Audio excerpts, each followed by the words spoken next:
Welcome back प्यारे बच्चे। कैसे हैं सब लोग? चलिए आगे देखते हैं थोड़ा सा।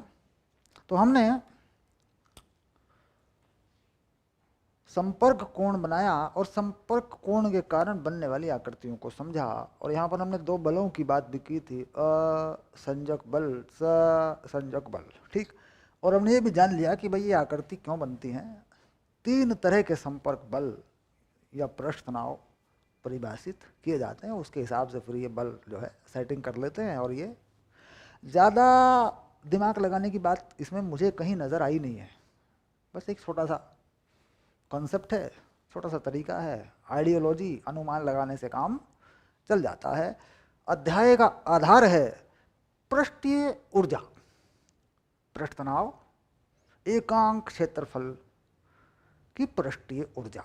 अगर ये हम आधार बना लें तो सारी चीज़ें हमारी समझ में आ जाती हैं। चलिए अब देखते हैं आगे।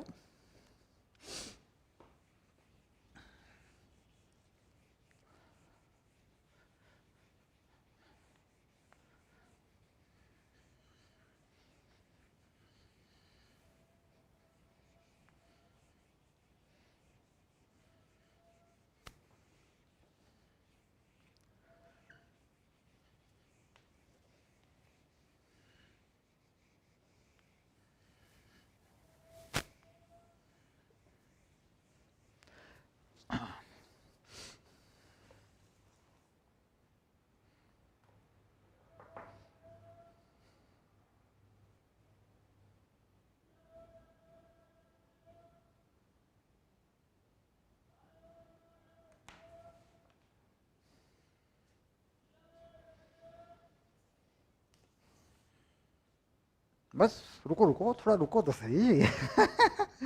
रुको थोड़ा सा, रुको तो सही थोड़ा सा। केशिकीय उन्नयन और अतिरिक्त प्रेशर, नहीं थोड़ा अधिक दाब आवश्यक है, एक्स्ट्रा प्रेशर। ठीक, एक्सिस प्रेशर जिसे हम कहते हैं। ये बस चैप्टर खत्म हो चुका है और ये इसमें उदाहरण जो है तुम्हारा 12 नंबर का है। ये उदाहरण तो सारे बाद में आराम से कर देंगे, बस एक छोटी सी बात जो है बची है। ठीक।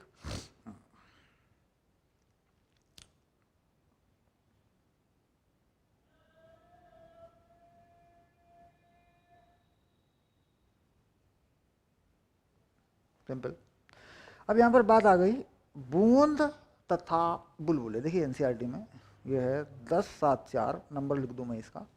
बूंद तथा बुलबुले 10-7-4, बूंद तथा बुलबुले। यहाँ पे भी थोड़ी सी जानकारी जो है हमें लेनी है। तथा बुलबुले, जरा ये बुलबुले जो है इनके आकार क्यों बनते हैं इस बात पर फोकस होगा। चलिए छोड़ दिए, किताब तो मैंने देख लिया जो देखना था, थोड़ा सा मैं लेना चाह रहा था अंदाज़ा।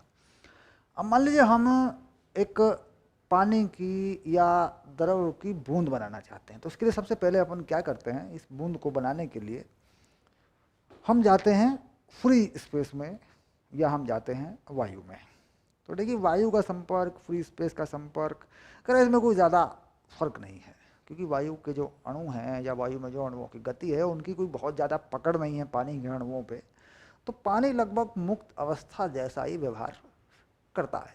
यानी अगर पानी की बूंद मैं मुक्त आकाश में बनाऊं, फ्री स्पेस में बनाऊं जहाँ कुछ भी नहीं है, ठीक, तो वहाँ पर पानी की बूंद मान लीजिए ऐसे गोलीय आकार में आ जाती है। और दूसरी बात, अगर मैं वायुमंडल में बनाऊं तो भी ये गोलीय आकार में आ जाती है और हवा के अणु जो है इसके चारों तरफ होते हैं, तो उनका कोई ज़्यादा प्रभाव नहीं होता। ठीक। अब अगर साहब इसके अंदर जो अतिरिक्त दाब है, इसके अंदर जो अतिरिक्त दाब है तो वह कितना है। देखिए बाहर से जो दाब है, अगर मुक्त आकाश की बात करूं तो बाहर जो दाब है, ठीक, वो है 0। भाई मुक्त आकाश में कोई दाब होगा ही नहीं। अब इसके बाद अंदर जो दाब है P, P इन, ठीक, अंदर जो दाब है, करिए दाब अगर आप बल गुणा विस्थापन से निकालना चाहें तो भी मिल जाएगा। अगर आप पृष्ठीय ऊर्जा में अंतर करके उस तरीके से निकालना चाहें तो भी मिल जाएगा। अगर आप इसे बल बटे क्षेत्रफल करके निकालना चाहें तो भी ये मिल जाएगा आपको। तो कुल मिला के पृष्ठ तनाव की दृष्टि से अगर देखें, पृष्ठ तनाव देख लें, तो कह रहा है कि इसमें कोई आप इसकी त्रिज्या r मानकर, ठीक, और इसका कोई वृत्त बना लो, इसमें कोई वृत्त, क्योंकि देखिए गोला है ये तो। अब गोले में मान लीजिए कोई वृत्त बनाते हैं आप, ऐसे इस तरीके से गोले में कोई बड़े से बड़ा वृत्त बनाते हैं, तो ऐसा एक वृत्त बन जाता है यूँ, जिसे हम कह देते हैं अनुप्रस्थ वृत्त।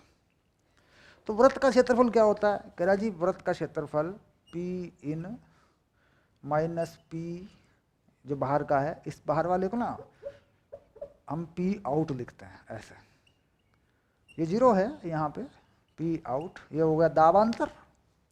और पृष्ठ तनाव के साथ ये चीज़ फिट बैठेगी, दाब गुणा क्षेत्रफल, तो क्षेत्रफल हो गया पाई आर स्क्वायर और पृष्ठ तनाव टी और 2 पाई आर हो गई लेंथ, यानी इसकी जो लेंथ है पूरी परिधि जो होती है वृत्त की वो 2 पाई आर हो गई। उस पर सरफेस टेंशन यानी अणु, देखा जाए तो यहाँ अणु की चेन जो है इस पर ऐसे लगी हुई है, उसी की लेंथ हमने बना दी। कोई भी वृत्त ले लिया, पूरी बूंद में बड़े से बड़ा वृत्त क्या होगा, किसी भी गोले के अंदर बड़े से बड़ा वृत्त क्या होता है, पाई आर स्क्वायर, उसकी परिधि क्या होती है 2 पाई आर।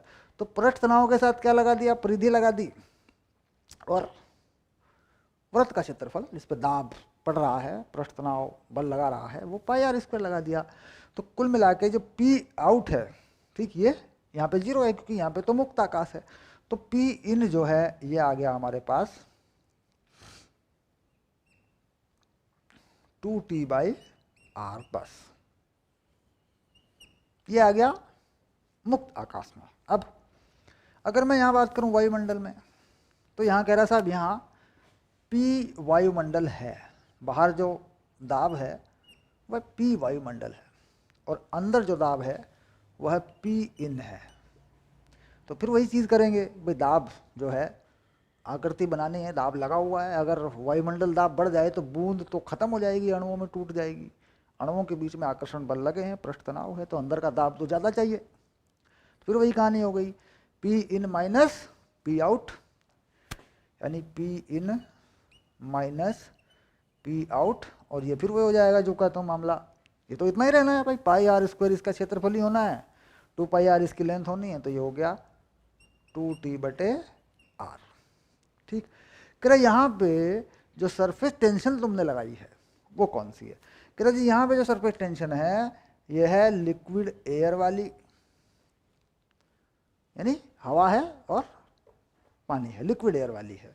और यहाँ पर पहले सामान्य सरफेस टेंशन है जिसमें बाहर कुछ नहीं है, वो बस सिर्फ सरफेस टेंशन है, बाउंड्री नहीं है उसमें, ठीक, वो नॉर्मल फ्री स्पेस वाली सरफेस टेंशन है।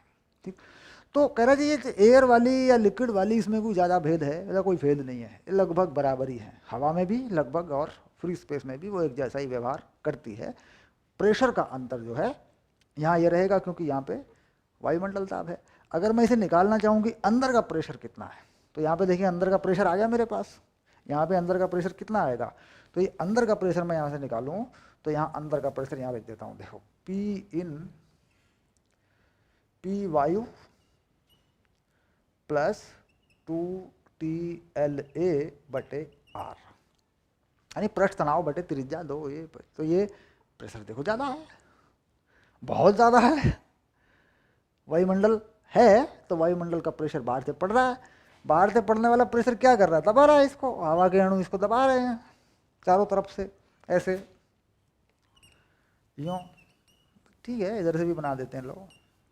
ठीक, अंदर से भी इसमें प्रेशर देना पड़ेगा, इतना ही हमें, इतना ही देना पड़ेगा हमें, लेकिन हमें इसकी शेप भी बनानी है, इसकी आकृति भी बनानी है, सरफेस ऊर्जा कार्य भी करेगी सरफेस को बनाने में, तो वो बल रखेगी, वो भी बनाना पड़ेगा।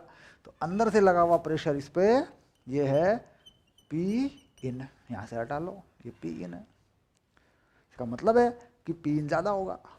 अगर ज़्यादा प्रेशर से संभाल के नहीं रखेगा तो तोड़ देगी बाउंड्री, हवा घुस जाएंगे, मॉलिक्यूल हवा के अणु घुस जाएंगे उस बूंद में।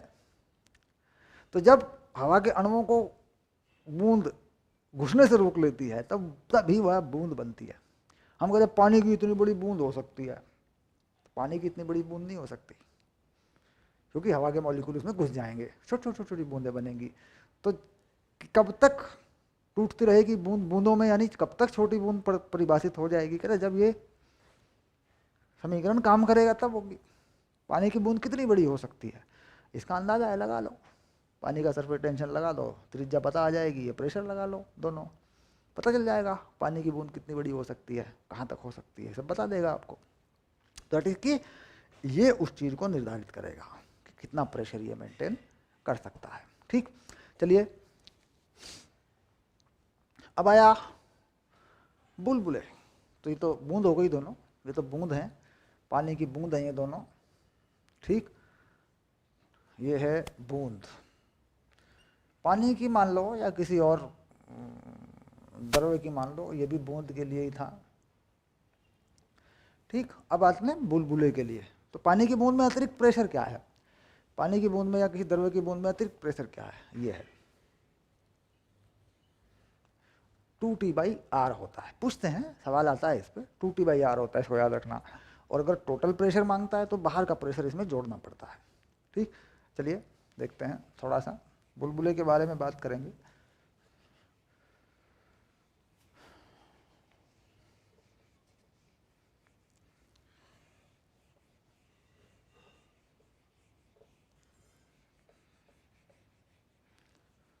तो अब आ गए बुलबुले। तो बुलबुले या बुलबुला, ठीक। अब बुलबुला किसका, साबुन का बुलबुला, ये मान लेते हैं, साबुन का बुलबुला ऐसा मान लेते हैं। तो साबुन का बुलबुला, इसमें दो सतह ऐसी होंगी जिनमें हवा संपर्क में होगी, यानी दो सतह ऐसी बनेंगी जिनमें पृष्ठीय ऊर्जा रखनी पड़ेगी द्रव को। अब देखो कैसे, अब ये साबुन का बुलबुला ऐसा बना दिया, देखो मैंने, ये आ गया, देखो ये रहा।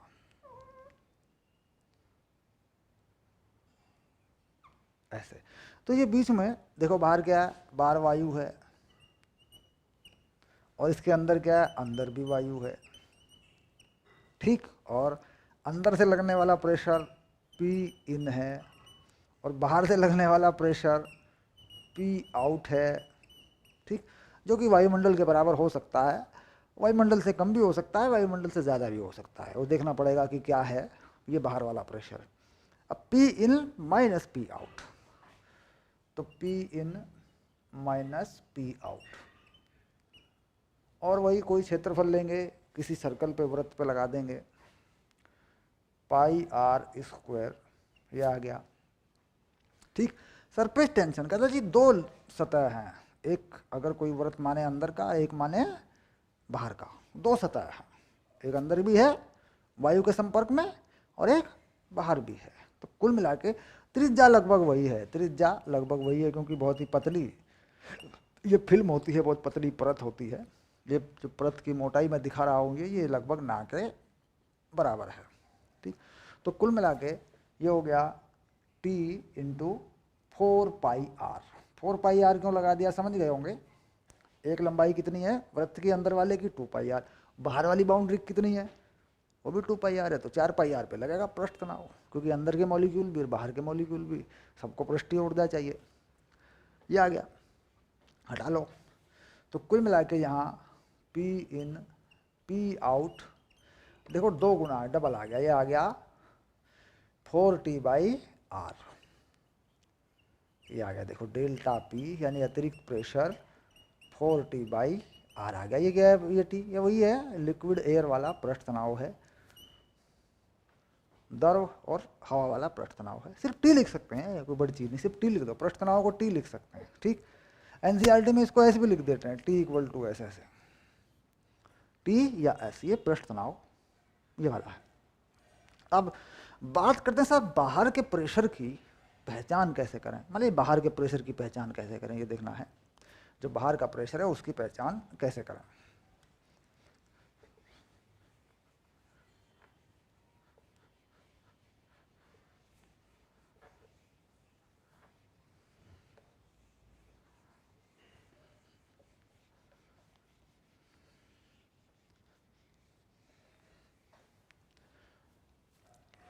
पानी की बूंद को एक गैस चैम्बर में बंद कर दिया जाए और उसमें दाब बढ़ा दिया जाए या घटा दिया जाए।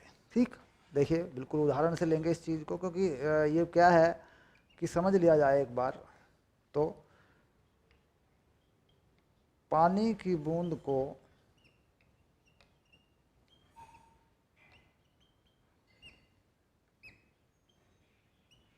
गैस चेंबर में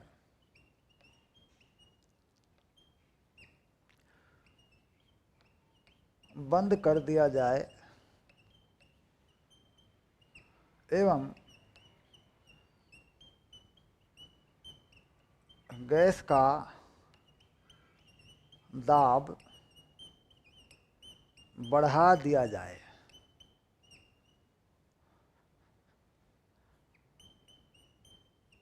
या घटा दिया जाए। घटा भी देंगे, कोई बड़ी चीज़ थोड़ी है। ये लो, ये हमारा उदाहरण मान लीजिए, इसकी हमें व्याख्या करनी है। अब जैसे मान लीजिए गुरुत्वीय त्वरण कुछ नहीं है, जी बराबर 0। जी बराबर 0 करेंगे तो गिर जाएगी बूंद नीचे, वो नहीं रखना, हवा में ही उसको टांगे रखना है।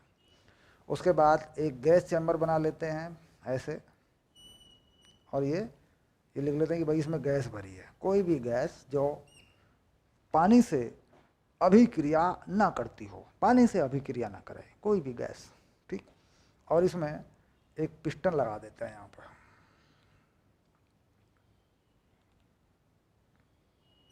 ये क्या है? ये है पिस्टन। ऐसे पिस्टन लगा देते हैं, ये लगा दी पिस्टन। ठीक, और इसमें गैस भरी है और ये पानी की बूंद है। ये क्या है? ये है पानी की बूंद। तो पानी की बूंद पे गैस का प्रेशर बाहर से आ रहा है। इसे बाहर से दिखा देते हैं कि साहब ये है, और पानी की बूंद भी अपने आप को बनाए रखने के लिए अंदर से प्रेशर डालेगी। ये है पी इन। ठीक, तो दैट इज जो प्रेशर पी आउट है वो हमने गैस के द्वारा मेंटेन किया है। हम अगर इस दबाते हैं पिस्टन को नीचे की तरफ तो प्रेशर बढ़ता है। मान लीजिए हम कहें भाई तापमान नहीं बदल रहे हैं, बढ़ा दें। ठीक, ठीक, दाब बढ़ा दें, दाब बढ़ा दें, आयतन घटेगा। ठीक, तापमान मान लीजिए हम चेंज नहीं कर रहे हैं तो सीधा सीधा है कि भाई वो टेम्परेचर बढ़ेगा, क्या नाम, दाब बढ़ेगा। दाब बढ़ेगा, प्रेशर बढ़ रहा है, वॉल्यूम घटा रहे हैं, प्रेशर बढ़ रहा है। आइसोथर्मल में तुम जानते हो, समतापीय में बढ़ जाएगा। तो यानी बाहर का प्रेशर बढ़ता है तो अंदर का प्रेशर बढ़ेगा, क्योंकि होना ये है P in minus P out. ये क्या रहना है? ये रहना है 2T/R। ऐसे अगर बाहर का बढ़ता है तो अंदर का भी बढ़ेगा। ठीक, तो ये सिंपल सा उदाहरण है जो अनुमान लगाता है, जिसमें आपको कई बार मान रखने होते हैं। जेई नीट वीट में छोटे सवाल इस तरह के इस चैप्टर के बनते रहते हैं, तो मान रखना होता है आपको इसमें। दूसरा एक और अगला उदाहरण हम लेंगे, एनसीईआरटी में है वो, उसे हम हल कर लेंगे। अभी उसके लिए रुकेंगे थोड़ा सा।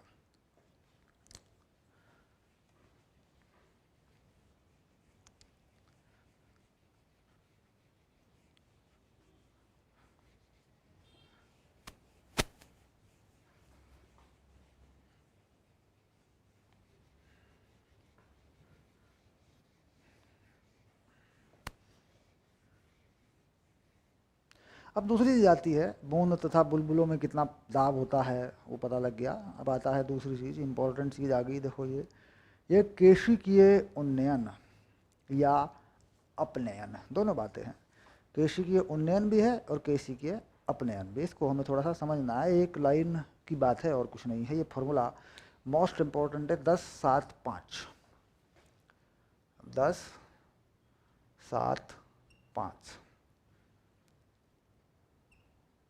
केशिकीय उन्नयन। उन्नयन ये लिख दिया, देखो उन्नयन सही लिखा मैंने, बिल्कुल सही लिखा, हिंदी मेरी समझ में आ गई है।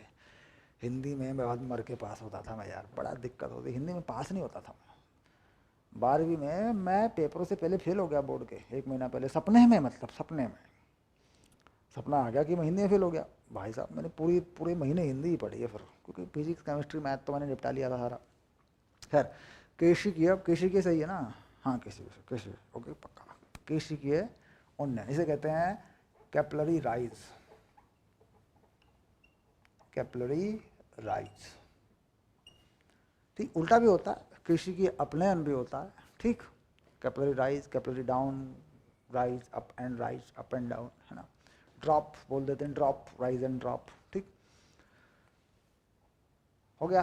अब ये चीज़ कैसे होती है, तो क्या करते हैं कि कांच की एक पतली सी नली को, कांच की एक पतली सी नली को पानी में खड़ा कर देते हैं। ठीक, तो चित्र बना लेते हैं। पहले इस बर्तन में पानी भर लेते हैं। ये देखो पानी। तो पानी भरने के लिए पानी का जो रंग है, पहले वो पानी का रंग लेके आते हैं। देखिए पानी की सतह बना दी मैंने ऐसे। ठीक, तो ये पानी भर लेते हैं। ये हो गया, मान लीजिए उदाहरण के लिए पानी ले लिया, कोई भी द्रव हो सकता है, कोई भी व्यवहार करेगा अपने तरीके से।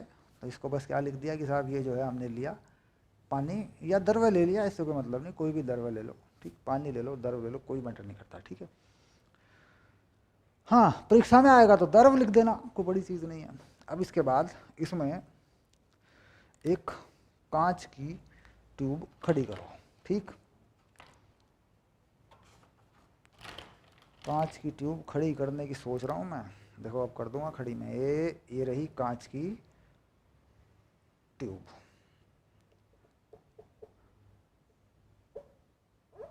कांच की ट्यूब यार, ये दिखेगा ही नहीं, ये रंग आया कहाँ इसमें यार? ये बड़े ढिल्ले टाइप के मार्कर हैं यार, ये रंगों के नाम पे ये जो है ये बनाया, देखो मैंने दोबारा ये बना दी मैंने कांच की ट्यूब ऐसे। तो पानी चढ़ेगा, देखा जाएगा तो पानी की बात जैसे हमने की है, तो पानी चढ़ेगा इसमें, ऊपर को चढ़ेगा। ठीक, तो पानी चढ़ेगा तो पानी कुछ ऐसी आकृति बना देगा, ये ऐसी आकृति, और ये पानी जो है इसमें ऐसे चढ़ जाएगा।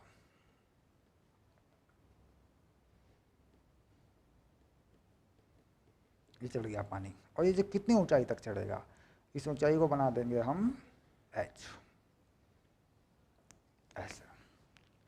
ठीक, और जो त्रिज्या है इस कांच की नली की, जो त्रिज्या है उसे हम लिख देंगे, इस त्रिज्या को इसे हम लिख देंगे छोटा r।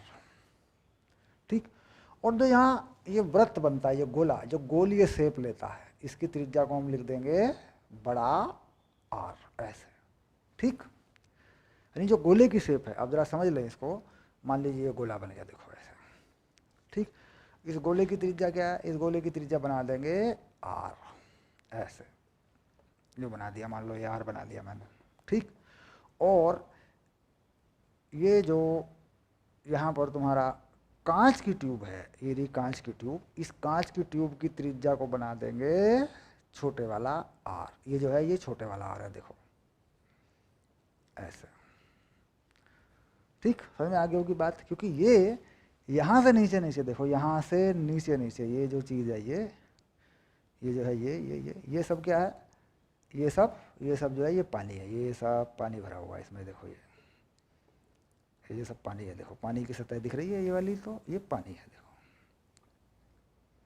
बिल्कुल ऐसा मामला। अब अगर यहाँ R में या R cos थीटा में कोई रिलेशन बना ना हो, तो वह इस त्रिभुज से बन जाएगा। देखो यहाँ इस R को ना इधर लिख देता हूँ, बिल्कुल मिला के लिख देता हूँ, ये यहाँ लिख देता हूँ इसको मैं R। और ये जो त्रिज्या यहाँ बनी है, ये देखो इस वृत्त की, ये लिख देता हूँ मैं R। ये बना दिया ऐसे, और इसको यूँ बना दिया ऐसे, इसको मैं लिख देता हूँ R ऐसे। ये कांच की ट्यूब की त्रिज्या, ये उस गोले की त्रिज्या जिसका पृष्ठ ये लिक्विड या पानी ग्रहण करता है, पृष्ठ तनाव के कारण या पृष्ठीय ऊर्जा के कारण, क्योंकि हमने कहा भाई गोलीय रूप में आना चाहता है, गोलीय पृष्ठ बनाना चाहता है, तो उस गोले की त्रिज्या ये है जो आकृति ये ग्रहण करेगा। अब कह रहा यहाँ पर आप पहले एक कोण जो है दिखाइए कि ये कोण कौन सा है। कह रहा इस कोण को यहाँ एक स्पर्श रेखा बनाकर आप दिखा सकते हैं। यहाँ पर ये जो कोण है देखो, ये यही है संपर्क कोण, इसे कहते हैं थीटा। और यहाँ पर भी, यहाँ पे दिख जाएगा देखो ये कोण, मान लीजिए आकृति ये है, देखो यहाँ दिखा दूंगा इसे, ये मान लीजिए लिक्विड की सतह है और ये सॉलिड की सतह है। तो हमने क्या किया था, लिक्विड सॉलिड और हवा, इन दोनों सतहों के बीच का कोण क्या लिया था, थीटा लिया था। तो यहाँ एक स्पर्श रेखा बना करके हम इसको ऐसे दिखा सकते हैं, ये रहा देखो, ठीक। अब इस कोण को थोड़ा ठीक करें, निकालें, तो ये देखो, ये क्योंकि ये यहाँ पे ये एक स्पर्श रेखा, देखो ये स्पर्श रेखा मानी तुमने, ठीक, कोण मिल जाएगा तुम्हें। देखो ये जो कोण है यहाँ से इस त्रिभुज में जो कोण मिलेगा, ये कोण तुम्हें थीटा मिल जाएगा, ये देखो ऐसे थीटा। क्यों? क्योंकि ये थीटा हुआ। अब ऐसे मिला के देख लो आगे ऐसे, ठीक। तो ये कोण जो है कितना हो गया, ये हो गया 90 माइनस थीटा। और ऊर्ध्वाधर लाइन खींच दोगे तो कितना हो गया, थीटा, पूरा 90 हो गया। ये कितना हो गया, 90 माइनस थीटा, तो कितना हो गया, थीटा। पूरा 180 होता है ये पूरा कोण। इस तरीके से बना सकते हो, अपने तरीके से निकाल सकते हो। दैट इज़ कि यहाँ ये मैटर नहीं है कि ये थीटा आया तो ये थीटा कैसे आया, तो त्रिकोणमिति से चित्र खींच के बना लोगे तुम, कोई बड़ी चीज़ नहीं। तो इसको यहाँ से, इसे यहाँ से हटाओ, इस चीज़ को यहाँ मत लिखो क्योंकि ये झंझट पैदा करेगी। हाँ, इसको लिखना रहने देना चाहते हो, इसको लिखा रहने दो, ठीक, ये कर लो, इसमें कोई दिक्कत नहीं है। ये आ गया, ठीक। अब बात करते हैं कि भाई प्रेशर कैसे तय होगा। ये पानी जो चढ़ेगा इसके साथ जो बल है या प्रेशर है वो कैसे तय होगा। अब हमने कहा जो तनाव है या पृष्ठ तनाव है, जो भी है, जो अतिरिक्त प्रेशर है वो कितना है। और ये अतिरिक्त प्रेशर है डेल्टा पी, और ये होता है 2T/R। द्रव्य के अंदर ये प्रेशर ज़्यादा होता है, और यही प्रेशर जो कि लगा होता है, बल लगाता है, बल लगाकर यही प्रेशर लिक्विड को ऊपर ले जाता है और यही उसकी गोलीय आकृति को बनाता है। कुल मिला के इसी प्रेशर को अब तुम गुणा कर दो एरिया से। कितना एरिया है, πr², और इधर ये है, इधर भी कर दो πr²। तो कुल मिला के ये तुम्हारा वह बल है जो ऊपर की तरफ लगा है। इसे कहते हैं एफ अप, यानी अपवर्ड जो फोर्स लगी है, ऊपर की तरफ जो बल लगी है। इस पर जो ऊपर की तरफ बल लगा है ऐसे, ये वाला एफ, ये है ऊपर की तरफ लगा हुआ बल, ठीक। अब ये बल जो है इसका मान देखो, ये आ गया πr², 2T/R², ये मान आ गया। ये मान कितना आया जरा देखें एक बार, ये आ गया 2T/R,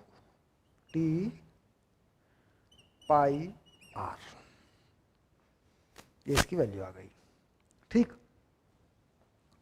अब इसके बाद ये चीज़ ऊपर की तरफ जो भार है लिक्विड का, जो वेट है, ये उसे उठा रखा है, क्योंकि भाई कितना भार है इस लिक्विड में देखना पड़ेगा, तो इसने उठा रखा है।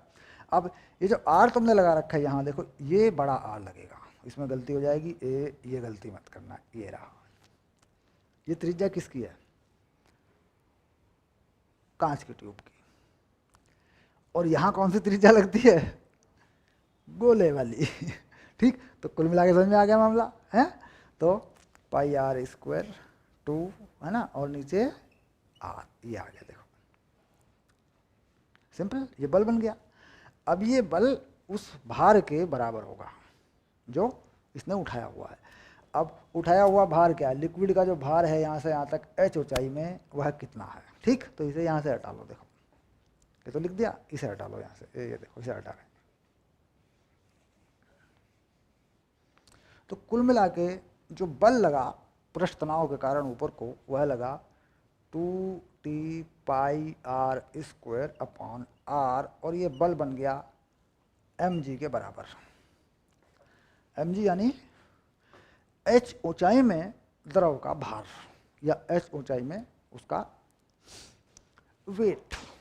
अब कितना होगा, द्रव्यमान कितना रखेंगे, द्रव्यमान कितना रखेंगे, रखते हैं द्रव्यमान रखते हैं आयतन गुणा घनत्व। तो आयतन कितना मान लिया, पाई आर स्क्वायर एच। ये बेलनाकार है तो पाई आर स्क्वायर एच इसका आयतन होगा।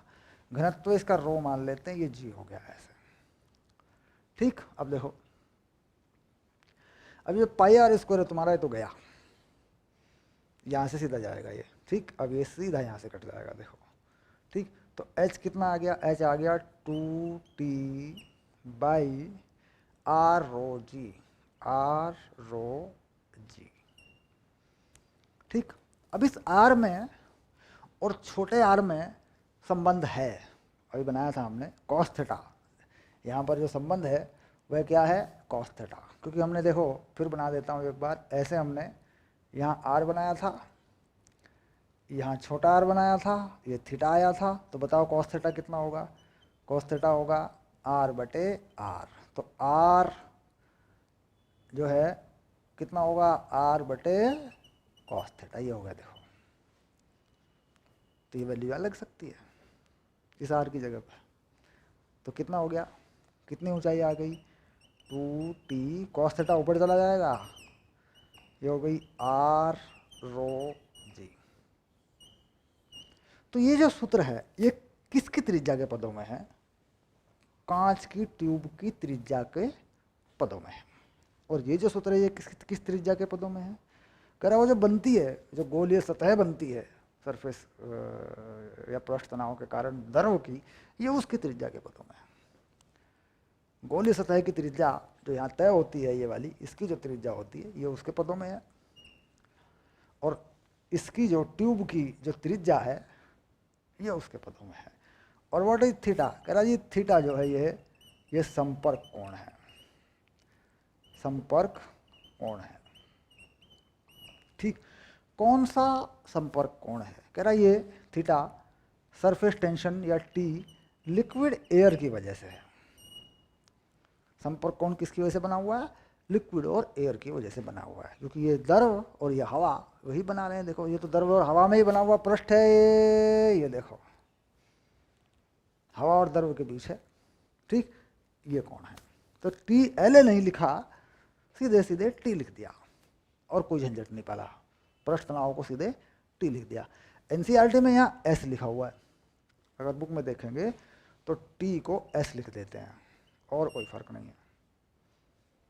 ठीक, तो कुल मिला के ये था कैपिलरी राइज का फॉर्मूला, आपने समझ लिया। अपने तरीके से जितना छोटे से छोटा आप लिख सकते हैं उतना लिख दो, सीधा सीधा पृष्ठ तनाव बल गुणा क्षेत्रफल बनाओ, सीधा बाहर के बराबर पाई आर स्क्वायर जी लगा दो, खत्म। ठीक, बड़े आर को बदल दो, छोटे आर में कॉस थीटा लगा के त्रिभुज से बदल दो, बस। ठीक, ध्यान रखना ये मोस्ट इंपॉर्टेंट है, 11वीं की वार्षिक परीक्षा में बहुत आता है, बड़ा है और बड़ी मजे में टीचर इस पे जो है वार्षिक परीक्षा 11वीं की है ना, नंबर देते हैं, 3 नंबर में मिल जाते हैं, इसमें 3 नंबर फ्री के नंबर हैं, कुछ नहीं करना। ठीक है, तो ये फाइनल हुआ लिक्विड कैपिलरी राइज। ठीक,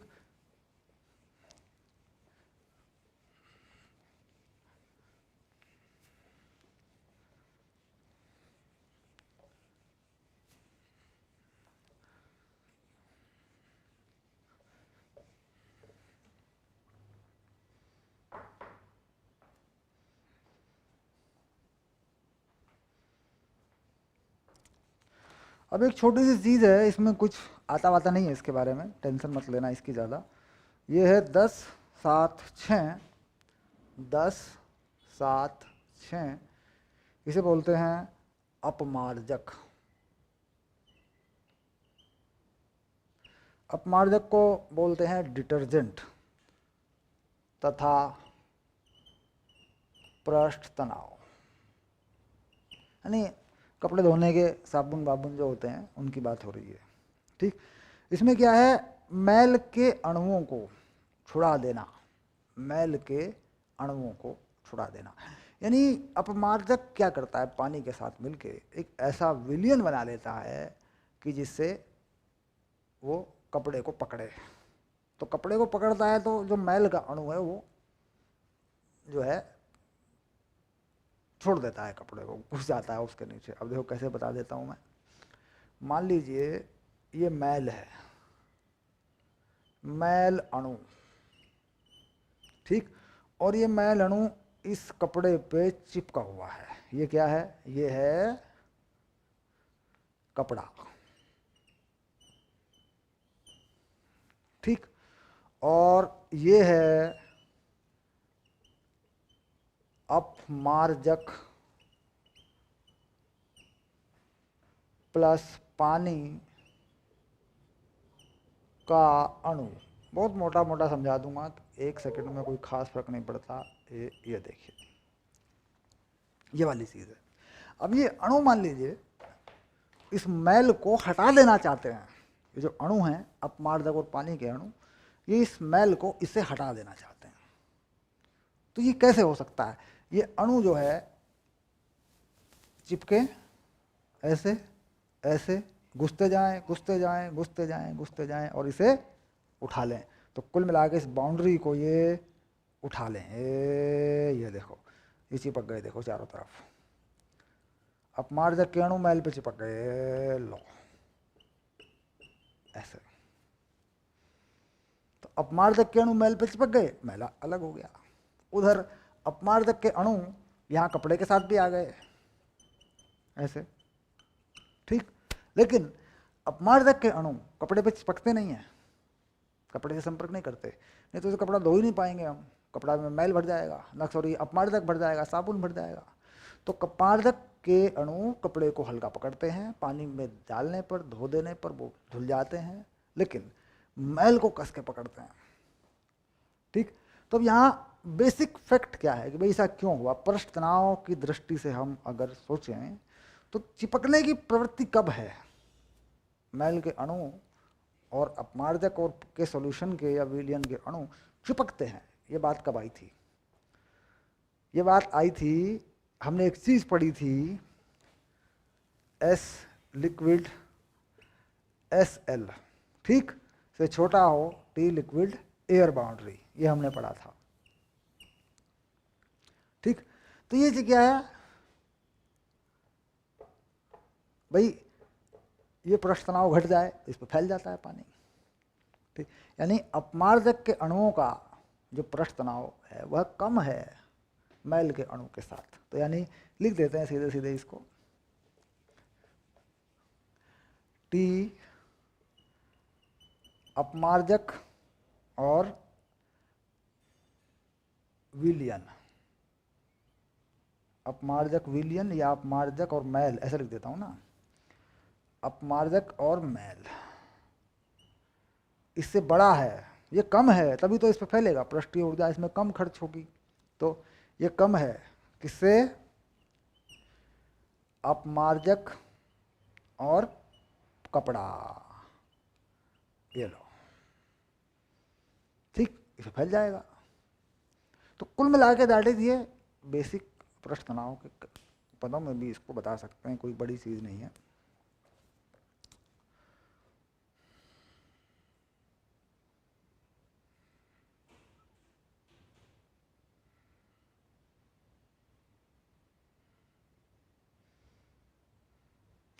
बाकी इसको पूरा एक बार अपने तरीके से पढ़ के समझ सकते हैं। और ये शायद उतना यहाँ नहीं जाए, इतना मैंने बता दिया था यहाँ पे तो 10वीं क्लास वाली इन्होंने जानकारी दी है भाई, इसके 2 सिरे होते हैं, एक सिरा घुस जाता है, एक इधर रहता है, एक पकड़ लेता है, ठीक।